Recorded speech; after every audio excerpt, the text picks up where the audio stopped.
Good morning students ਅੱਜ ਜਿਹੜਾ topic ਹੋਏਗਾ ਤੁਹਾਡਾ ਨੈਕਸਟ ਟੌਪਿਕ ਹੋਏਗਾ ਜਿਹਦੇ ਵਿੱਚ ਟੌਪਿਕ ਡਿਸਕਸ ਕਰਨਾ ਹੈ ਕਮਰਸ ਬਾਰੇ। ਪਿਛਲਾ ਜਿਹੜਾ ਸੀਗਾ ਉਹ ਇੰਡਸਟਰੀ ਦੇ ਨਾਲ ਰਿਲੇਟਡ ਸੀਗਾ। ਤੁਹਾਨੂੰ ਯਾਦ ਹੋਵੇ ਇਹ ਜਿਹੜੇ ਸਾਰੇ ਟੌਪਿਕਸ ਨੇ ਇਹ ਆਪਣੀ ਅਕੋਰਡਿੰਗ ਟੂ ਫੰਕਸ਼ਨ ਚੱਲ ਰਿਹਾ, ਬੇਸਿਕਸ ਟੂ ਫੰਕਸ਼ਨ ਚੱਲ ਰਿਹਾ, ਯਾਨੀ ਕਿ ਕੰਮ ਦੇ ਆਧਾਰ 'ਤੇ ਜਿਹੜਾ ਬਿਜ਼ਨਸ ਆ ਉਹਦਾ ਕੀ ਢਾਂਚਾ ਹੋਏਗਾ, ਕਾਰੋਬਾਰੀ ਗਤੀਵਿਧੀਆਂ ਜਿਹੜੀਆਂ ਉਹ ਜਾਂ ਬਿਜ਼ਨਸ ਐਕਟੀਵਿਟੀਜ਼ ਦੇ ਅਕੋਰਡਿੰਗ ਕਿਹੜੇ ਟਾਈਪਸ ਆ ਜਿਹੜੇ ਉਹ ਡਿਸਕਸ ਕਰ ਰਹੇ ਸੀ। ਇੰਡਸਟਰੀ ਹੋ ਚੁੱਕਿਆ ਸੀ। ਹੁਣ ਇਹ ਸੈਕਿੰਡ ਪੁਆਇੰਟ ਆ ਕਮਰਸ। ਠੀਕ ਹੈ, ਕਮਰਸ ਦੇ ਵਿੱਚ ਦੇਖਿਆ ਜਾਵੇ ਤਾਂ ਬਹੁਤ ਸਾਰੀਆਂ ਚੀਜ਼ਾਂ ਆ ਜਾਂਦੀਆਂ। ਠੀਕ ਹੈ, ਬਹੁਤ ਹੀ ਵਾਈਡ ਕੰਸੈਪਟ ਆ, ਬਹੁਤ ਹੀ ਜ਼ਿਆਦਾ ਦੂਰ ਤੱਕ ਫੈਲਿਆ ਹੋਇਆ ਇਹ ਕੰਸੈਪਟ ਆ। ਸੋ ਫਸਟ ਦੇਖੋ ਇਹਦੇ ਵਿੱਚ ਹੋਏਗਾ ਟਰੇਡ, ਜਿਹਨੂੰ ਸਿੰਪਲ ਆਪਾਂ ਵਪਾਰ ਕਹਿ ਦਿੰਦੇ ਹਾਂ। ਨੈਕਸਟ ਹੋਏਗਾ ਐਡਸ ਟੂ ਟਰੇਡ, ਵਪਾਰਿਕ ਸੇਵਾਵਾਂ। ਠੀਕ ਹੈ, ਜਿਹੜਾ ਟਰੇਡ ਆ ਉਹ ਨੋਰਮਲੀ ਦੋ ਤਰ੍ਹਾਂ ਦਾ ਹੋਏਗਾ। ਇੱਕ ਤਾਂ ਹੋਮ ਟਰੇਡ ਜਾਂ ਇੰਟਰਨਲ ਟਰੇਡ ਜਿਹੜਾ ਆਪਣੇ ਦੇਸ਼ ਵਿੱਚ ਹੀ ਕੀਤਾ ਜਾਂਦਾ। ਦੂਸਰਾ ਹੋਏਗਾ ਫੋਰਨ ਐਂਡ ਇੰਟਰਨੈਸ਼ਨਲ ਟਰੇਡ, ਮਤਲਬ ਕਿ ਕਿਸੇ ਦੂਸਰੀ ਕੰਟਰੀ ਦੇ ਵਿੱਚ ਕੀਤਾ ਜਾਏਗਾ। ਠੀਕ ਹੈ, ਅੱਗੇ ਦੇਖੋ ਜਿਹੜੇ ਹੋਮ ਟਰੇਡ ਆ ਉਹਦੇ ਵਿੱਚ ਜ਼ਿਆਦਾਤਰ ਜਿਹੜਾ ਕੰਮ ਆ ਉਹ ਕਿਹਨਾਂ ਦਾ ਚੱਲਦਾ, ਹੋਲਸੇਲਰਸ ਦਾ ਅਤੇ ਰਿਟੇਲਰ ਦਾ, ਥੋਕ ਵਪਾਰੀ ਔਰ ਪਰਚੂਨ ਵਪਾਰੀ। ਠੀਕ ਹੈ, ਦੂਸਰੀ ਗੱਲ ਕਰੀਏ ਫੋਰਨ ਟਰੇਡ ਦੀ, ਉਹਦੇ ਵਿੱਚ ਐਕਸਪੋਰਟ, ਇੰਪੋਰਟ ਔਰ ਇੰਟਰਪੋਰਟ, ਯਾਨੀ ਕਿ ਆਯਾਤ ਕੀਤਾ ਜਾਂਦਾ, ਨਿਰਯਾਤ ਕੀਤਾ ਜਾਂਦਾ, ਫਿਰ ਨਿਰਯਾਤ ਆਯਾਤ, ਯਾਨੀ ਕਿ ਪਹਿਲਾਂ ਨਿਰਯਾਤ ਕੀਤਾ ਜਾਂਦਾ ਫਿਰ ਆਯਾਤ ਕੀਤਾ ਜਾਂਦਾ। ਇਹ ਅੱਗੇ ਡਿਟੇਲ 'ਚ ਡਿਸਕਸ ਕਰਦੇ ਹਾਂ। ਇੱਧਰ ਹੋਣਗੇ ਜਿਹੜੇ ਐਡਸ ਟੂ ਟਰੇਡ, ਯਾਨੀ ਕਿ ਵਪਾਰਿਕ ਸੇਵਾਵਾਂ ਕਿਹੜੀਆਂ ਦਿੱਤੀਆਂ ਜਾ ਰਹੀਆਂ ਕਮਰਸ ਦੇ ਵਿੱਚ, ਉਹ ਹੋਣਗੀਆਂ ਟਰਾਂਸਪੋਰਟੇਸ਼ਨ ਦੀ। ਠੀਕ ਹੈ, ਵੇਅਰ ਹਾਊਸ ਦੀ, ਗੋਦਾਮ ਦੀ, ਇੰਸ਼ੋਰੈਂਸ ਦੀ। ਠੀਕ ਹੈ, ਬੀਮਾ, ਬੈਂਕਿੰਗ ਯਾਨੀ ਕਿ ਬੈਂਕ ਦੀਆਂ ਸਰਵਿਸਿਜ਼, ਐਡਵਰਟਾਈਜ਼ਮੈਂਟ ਐਂਡ ਸੈਲਿੰਗ ਯਾਨੀ ਕਿ ਕਿਸੇ ਚੀਜ਼ ਦੀ ਐਡਵਰਟਾਈਜ਼ ਕਰਨਾ, ਮਸ਼ਹੂਰੀ ਕਰਨਾ ਅਤੇ ਉਹਨੂੰ ਵੇਚਣਾ। ਦੇਖੋ ਫਸਟ ਜਿਹੜਾ ਹੈਗਾ ਕਮਰਸ ਦੇ ਕੰਪੋਨੈਂਟਸ ਆ, ਇਹਨਾਂ ਨੂੰ ਕੰਪੋਨੈਂਟਸ ਵੀ ਕਹਿ ਦਿੰਦੇ ਆ। ਠੀਕ ਹੈ, ਪਹਿਲਾਂ ਗੱਲ ਕਰਾਂਗੇ ਟਰੇਡ ਦੀ। ਠੀਕ ਹੈ, ਟਰੇਡ ਦੇਖੋ, trade refers to the actual buying and selling of goods for credit. Goods ਔਰ ਸਰਵਿਸਿਜ਼ ਨੂੰ ਕ੍ਰੈਡਿਟ ਦੇ ਬਦਲੇ ਵਿੱਚ ਲੈਣ ਨੂੰ ਆਪਾਂ ਟਰੇਡ ਕਹਿ ਸਕਦੇ ਹਾਂ, ਯਾਨੀ ਕਿ ਪੈਸੇ ਦੇ ਬਦਲੇ ਵਿੱਚ ਜਿਹੜਾ ਸਮਾਨ ਖਰੀਦਿਆ ਜਾਂਦਾ, ਪੈਸੇ ਦੇ ਨਾਲ ਜਿਹੜਾ ਲੈਣ ਦੇਣ ਕੀਤਾ ਜਾਂਦਾ ਉਹਨੂੰ ਟਰੇਡ ਕਿਹਾ ਜਾਂਦਾ। ਠੀਕ ਹੈ, ਇਹਦੇ ਵਿੱਚ ਦੋ ਤਰ੍ਹਾਂ ਦੀ ਹੋਣਗੀ, home trade, foreign trade. Home trade ਦਾ ਮਤਲਬ ਹੋਏਗਾ ਕਿ ਉਹ ਵਾਲਾ ਟਰੇਡ ਜਿਹੜਾ ਇੱਕ ਕੰਟਰੀ ਦੇ ਵਿੱਚ, ਇੱਕ ਕੰਟਰੀ ਦੇ ਏਰੀਆ ਦੇ ਵਿੱਚ ਹੀ ਕੀਤਾ ਜਾਊਗਾ। ਡੋਮੈਸਟਿਕ ਔਰ ਇੰਟਰਨਲ ਟਰੇਡ ਵੀ ਇਹਨੂੰ ਕਹਿ ਸਕਦੇ ਹਾਂ। Home trade is the trade which confines to the boundaries of the country, ਯਾਨੀ ਕਿ ਕੰਟਰੀ ਦੀ ਜਿਹੜੀਆਂ ਲਾਈਨਸ ਆ, ਬਾਊਂਡਰੀਜ਼ ਆ, ਉਹਦੇ ਵਿੱਚ ਹੀ ਜਿਹੜਾ ਕੰਮ ਕੀਤਾ ਜਾਂਦਾ ਉਹਨੂੰ ਇੰਟਰਨਲ ਟਰੇਡ ਬੋਲਿਆ ਜਾਂਦਾ। Thus in the home trade buying and selling of goods take place among the people within the country. ਜਿਹੜੇ ਲੋਕ ਕੰਟਰੀ ਦੇ ਵਿੱਚ ਰਹਿ ਰਹੇ ਆ ਸਿਰਫ ਉਹਨਾਂ ਦੁਆਰਾ ਹੀ ਟਰੇਡ ਕੀਤਾ ਜਾਊਗਾ। ਠੀਕ ਹੈ, ਆਪਸ ਦੇ ਵਿੱਚ ਹੀ ਟਰੇਡ ਕੀਤਾ ਜਾਊਗਾ। ਐਗਜ਼ਾਮਪਲ ਦੇ ਤੌਰ 'ਤੇ ਕਹਿ ਸਕਦੇ ਹਾਂ ਕਿ ਪੰਜਾਬ ਤੋਂ ਗੁਜਰਾਤ। ਠੀਕ ਹੈ, ਪੰਜਾਬ ਦੀ ਸਟੇਟ ਜਿਹੜੀ ਆਪਣੀ ਪੰਜਾਬ ਸਟੇਟ ਆ ਉਹਦੇ 'ਚੋਂ ਕੋਈ ਵੀ ਪਰਸਨ ਅਗਰ ਗੁਜਰਾਤ ਦੇ ਕਿਸੇ ਪਰਸਨ ਦੇ ਨਾਲ ਵਪਾਰ ਕਰ ਰਿਹਾ, ਉਹ ਹੋਮ ਟਰੇਡ ਹੋਏਗਾ। ਠੀਕ ਹੈ, ਵਿਦਇਨ ਕੰਟਰੀ, ਦੂਸਰੇ ਦੇਸ਼ 'ਚ ਨਹੀਂ। ਇਹ ਦੇਖੋ ਅੱਗੇ ਇਹਦੇ ਵਿੱਚ ਦੋ ਟਾਈਪਸ ਆ ਜਾਂਦੀਆਂ, ਹੋਲਸੇਲਰ ਦੀ, ਠੀਕ ਹੈ, ਔਰ ਰਿਟੇਲਰਸ ਦੀ। ਜਿਹੜੇ ਹੋਲਸੇਲ ਹੁੰਦੇ ਆ ਉਹ ਜ਼ਿਆਦਾਤਰ ਮਟੀਰੀਅਲ ਆ ਜਿਹੜਾ ਉਹ ਕਾਫੀ ਵੱਡੀ ਮਾਤਰਾ ਦੇ ਵਿੱਚ ਲੈ ਆਉਂਦੇ ਆ, ਲਾਰਜ ਕੁਆਂਟਿਟੀ ਦੇ ਵਿੱਚ ਲੈ ਆਉਂਦੇ ਆ, ਔਰ ਉਹ ਇੱਕੋ ਮਟੀਰੀਅਲ ਜਿਹੜਾ ਲਾਰਜ ਕੁਆਂਟਿਟੀ ਦੇ ਵਿੱਚ ਲਿਆ ਕੇ ਰੱਖ ਲੈਂਦੇ ਆ, ਫਿਰ ਉਹਨੂੰ ਥੋੜ੍ਹਾ ਕਰਕੇ ਕੀ ਆ ਸੇਲ ਕਰਦੇ ਰਹਿੰਦੇ ਆ। The wholesaler trade refers to the large scale buying of goods from producer and selling them in small lots or to the retailer।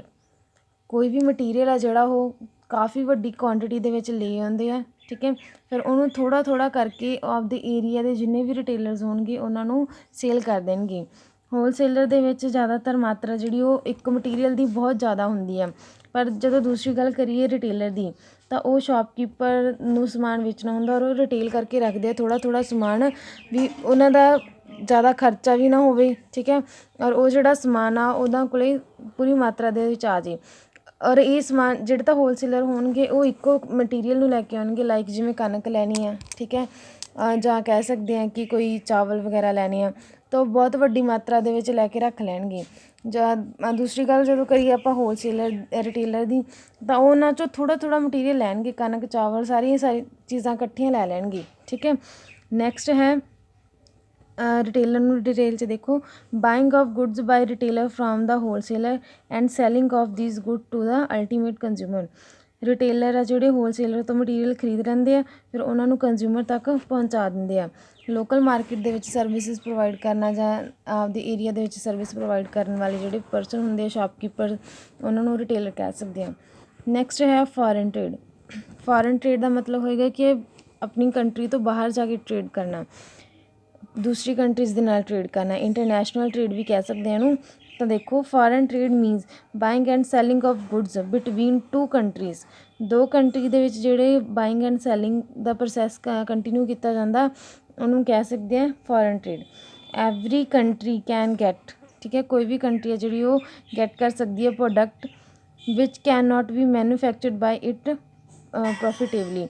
ਕੋਈ ਵੀ ਕੰਟਰੀ ਹੈ ਜਿਹੜੀ ਉਹਦੇ ਕੋਲ ਰਾਈਟ ਹੈਗਾ ਵੀ ਜੇ ਉਹ ਇੱਕ ਮਟੀਰੀਅਲ ਆਪਦੇ ਦੇਸ਼ 'ਚ ਨਹੀਂ ਉਗਾ ਸਕਦੀ, ਉੱਦਾਂ ਦਾ ਵੈਦਰ ਨਹੀਂ ਆ, ਉੱਦਾਂ ਦੀ ਲੋਕੇਸ਼ਨ ਨਹੀਂ ਆ ਉਹਦੇ ਕੋਲ ਵੀ ਮਟੀਰੀਅਲ ਨੂੰ ਉਗਾਇਆ ਜਾ ਸਕੇ ਜਾਂ ਮਟੀਰੀਅਲ ਨੂੰ ਬਣਾਇਆ ਜਾ ਸਕੇ, ਤਾਂ ਉਹ ਦੂਸਰੀ ਕੰਟਰੀ ਤੋਂ ਮੰਗਵਾ ਸਕਦੀ ਹੈ।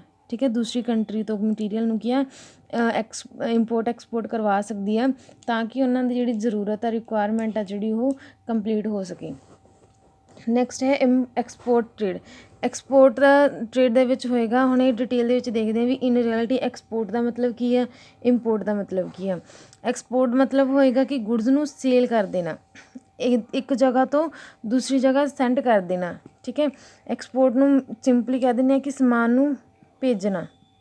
ਠੀਕ ਹੈ, ਯਾਨੀ ਕਿ ਜਿਹੜਾ ਵੀ ਉਹਨਾਂ ਦਾ ਮਟੀਰੀਅਲ ਹੋਊਗਾ ਉਹਨਾਂ ਨੂੰ ਨਿਰਯਾਤ ਦੇ ਲਈ ਭੇਜ ਦੇਣਾ, ਆਪਣੇ ਦੇਸ਼ 'ਚੋਂ ਸਮਾਨ ਦੂਸਰੇ ਦੇਸ਼ ਵਿੱਚ ਚਲਿਆ ਜਾਊਗਾ।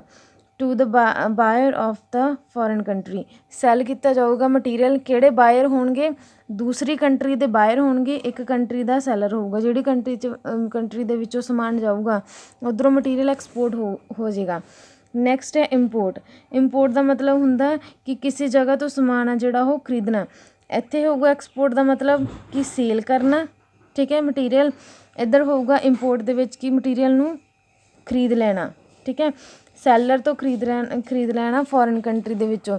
ਇੱਥੇ ਐਗਜ਼ਾਮਪਲ ਦੇ ਸਕਦੇ ਹਾਂ ਕਿ ਜਿਵੇਂ ਆਹ ਵਾਲੀ ਐਕਸਪੋਰਟ ਦੀ ਗੱਲ ਕਰੀਏ, ਲਾਈਕ ਹੁਣ ਅਮੈਰੀਕਾ ਦੇ ਵਿੱਚ ਸੀ।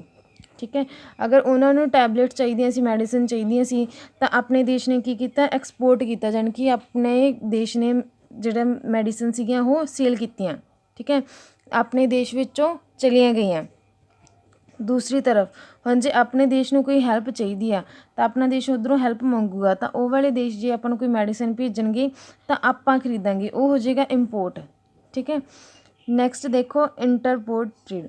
ਇੰਟਰਪੋਰਟ ਦਾ ਮਤਲਬ ਹੁੰਦਾ ਕਿ ਇੱਕ ਵਾਰੀ ਤਾਂ ਤੁਸੀਂ ਇੰਪੋਰਟ ਕਰ ਦੇਣਾ। ਠੀਕ ਹੈ, ਇੰਪੋਰਟ ਵਿੱਚ ਯਾਨੀ ਕਿ ਕੁਛ ਮਟੀਰੀਅਲ ਆ ਜਿਹੜਾ ਖਰੀਦ ਲੈਣਾ, ਕੱਚਾ ਮਾਲ ਜਿਹੜਾ ਉਹ ਖਰੀਦ ਲੈਣਾ, ਫਿਰ ਉਸ ਕੱਚੇ ਮਾਲ ਦੀ ਮਦਦ ਦੇ ਨਾਲ ਕੋਈ ਹੋਰ ਚੀਜ਼ ਬਣਾਉਣੀ, ਫਿਰ ਉਹਨੂੰ ਦੂਸਰੇ ਦੇਸ਼ ਵਿੱਚ ਜਾ ਕੇ ਵੇਚ ਦੇਣਾ।